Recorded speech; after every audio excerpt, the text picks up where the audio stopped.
Portfolios. Let's talk about portfolios. It is such a fine line. If you're, let's say you're going to take an exam, let's say it's a bar exam or a medical exam, you take a test and they add it up and they say, you know what, you got an 80 to 96, you pass. I don't know. And you pass. And that's what we're used to. That's what the parents are used to. That's what people in the corporate America are used to. Take a test, add up the numbers, quantify it. It doesn't work in a portfolio.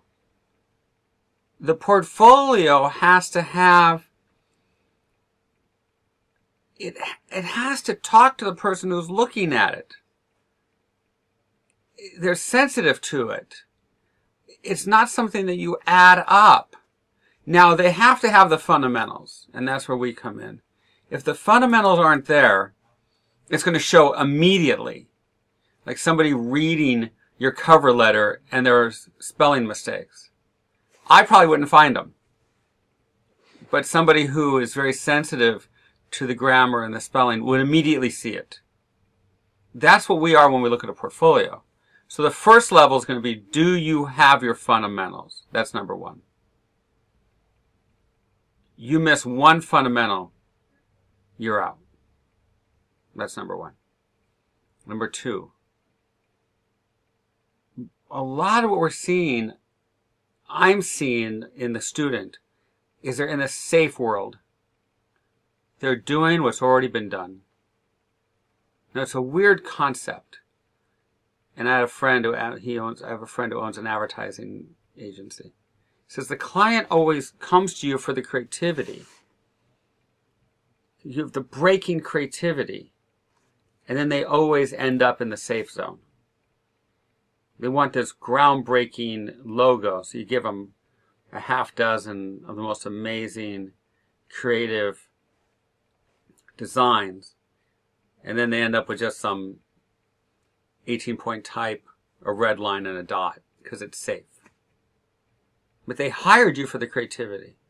We know that when you're in the studio world, when you're in the commercial world, they go commercial. That's the term, commercial. Commercial safe. Will it apply to this demographic at its maximum to bring in the most revenue return for the money? But they're going to hire you for the creativity. And that's where we're in trouble.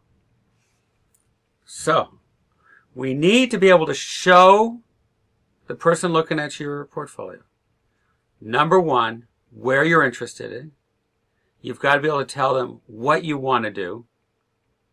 So many times at Warner Brothers, people would come in, because I would be called down when people would come in. I worked for Dave Master, and I would volunteer my time for artist development and recruiting.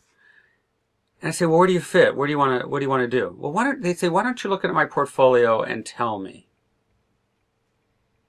No, if you don't respect my love enough, which is animation and drawing, and painting, to research, maybe you should come back when you have. And I would stop the interview. You've got to be able to say, I'm a storyboard artist, I'm an animator, I'm a layout artist, I'm a color stylist, I'm an editor. Now, when I look at the portfolio, I need to see that you are very skilled in vetted fundamentals. Vetted means throughout history and proven. Do you understand those? You need to see it immediately. If I have to look for it, you're out.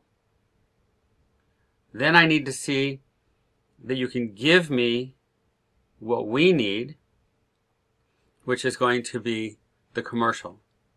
But I want to hire you on your creativity. You got it? It's tough. It's really tough. And about a half dozen review people are going to be looking at your work. So that's what we're going to do with your portfolio with our school. That's our journey. Are you ready? Let's take the journey.